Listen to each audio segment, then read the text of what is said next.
Hey, what's up, YouTube? This is my second part of my 2012 NFL mock draft. Sorry it took so long to give you an update, but finally have it. Um, we have now pick number 15, the Philadelphia Eagles, and I believe that the Eagles will select Michael Brockers, defensive tackle. He is not someone who is an immediate need for them, but he's great value at this particular spot. Brockers is a defensive tackle that commands double teams on the inside and is just a very good upgrade for any team at this point, position where they're picking him. So I believe that it's definitely warranted at this spot for them to pick him up.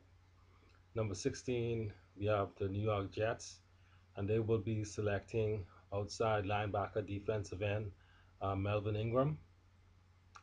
It's no surprise or it's no big secret that the Jets they blitz a lot on defense, and this is mainly because they don't have a consistent edge rusher to provide a lot of pressure on the quarterback.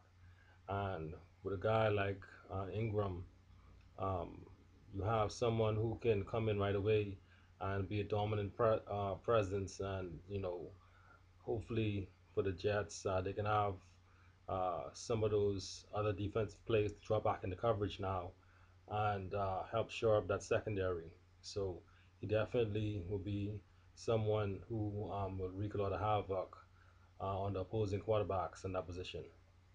At number 17, you have the Cincinnati Bengals. I have them selecting inside linebacker Luke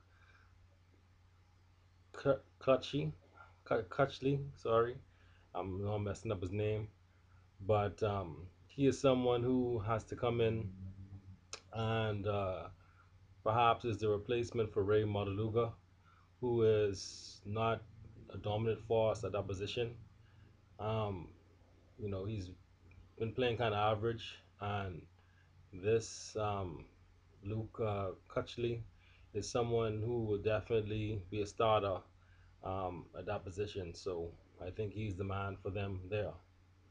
At number 18, I have the San Diego Chargers selecting tackle Jonathan Martin, who in my mock draft he kind of slipped down to this position, and so the Chargers will be delighted to have him show up their right tackle because they have some issues at that particular position, and Martin will be an instant starter from day one, so that's a good pick for them. At number 19, we have the Chicago Bears. The Chicago Bears will be selecting wide receiver Michael Floyd. Michael Floyd is a bit of an enigma because he does have some character issues, some concerns, but is very talented. And let's face it, the Bears don't have a true number one receiver on their roster right now. And they definitely can use someone with Floyd's talent so that he can be their go to guy. So I think they need to take a chance on him. At number 20, I have the Tennessee Titans, and I have them selecting Cordy Glenn, and he is a center. And Tennessee has had some problems opening up holes for Chris Johnson last year. We all know that Chris Johnson a couple of years ago was the best rusher in the National Football League, but he struggled mightily last year, and in no small part because the offensive line definitely could use upgrade, and so by plugging in Glenn, that'll go a long way into creating some of those holes so that Chris Johnson can once again thrive and be one of the better backs in the NFL. At number 21, I have the Cincinnati Bengals selecting running back Lamar Miller. This is definitely a pick of need for them because currently Cedric Benson is their starter. Benson is definitely on the downside of his career, and they need to look to upgrade his position. And a guy like Lamar Miller would instantly come in and be the guy to be the number one back on their team. At number 22, I have the Rams picking again, and I have them selecting wide receiver Kendall Wright. Kendall Wright was the number one receiver for RG3, Robert Griffin III, and some people say that it was because of the system that they had and because of Griffin why Wright was able to thrive, and they kind of question if he's going to be able to be a very productive NFL receiver, especially considering that he's kind of diminutive. I think he's like 5'11", not even quite 200 pounds, which is not prototypical NFL size. But he's extremely fast. He's strong, and he's reminds me of kind of Deshaun Jackson type player. So I think that he's definitely someone who can be very effective, even as number one receiver. And the Rams really could use help at that position in any event. So why not take a chance on Kendall Wright? At number 23, I have the Detroit Lions, and they will be selecting defensive end Nick Perry. Nick Perry is someone who will have to come in because Carl Vanden Bosch is on the downside of his career also. So they need to upgrade at that position. And Nick Perry is a very good player, and he should provide the help they need right there. At number 24, I have the Pittsburgh Steelers, and I have the Steelers selecting defensive tackle Devin Still. Devin Still is a very good prospect.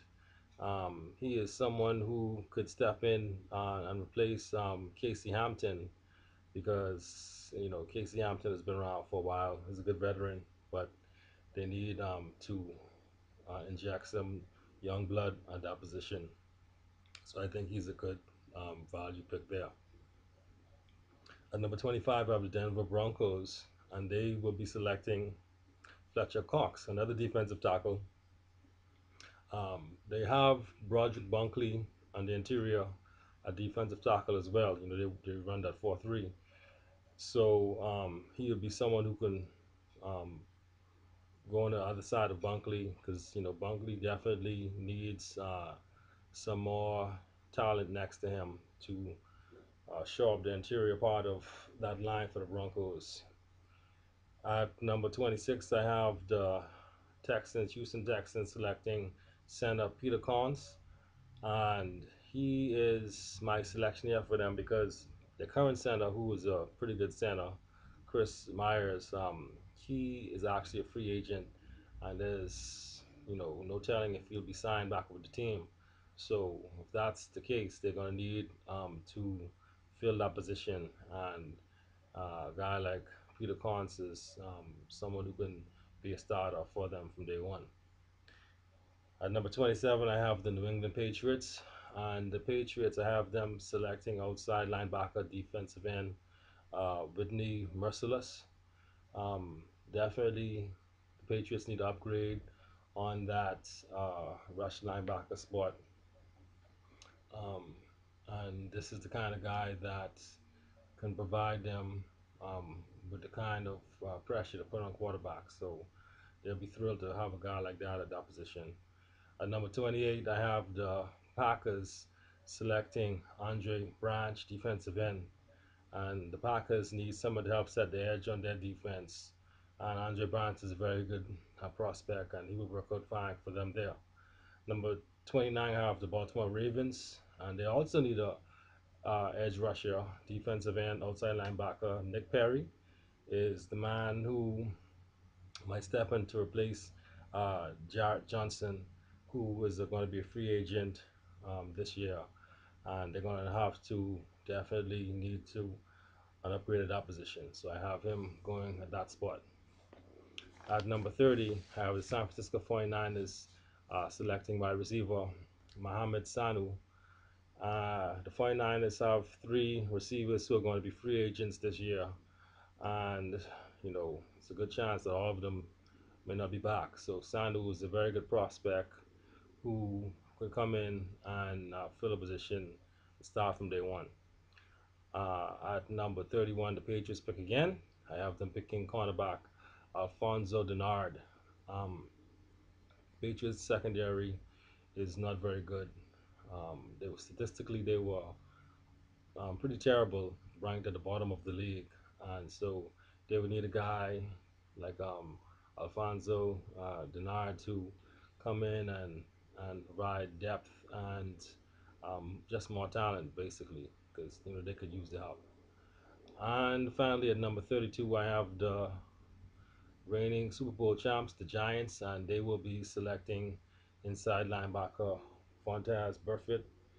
Um, the Giants have a very good defense, but they could, use depth and an upgrade on the inside linebacker position. Everybody knows that they have some good defensive ends, and so they could use that this pick to get a very good middle linebacker. Very talented guy, but he does have some concerns. Some unlike some guys who have off-field issues, he has some on-the-field issues. He makes some real bonehead plays sometimes, costs his team. Um, some costly penalties down the stretch last season.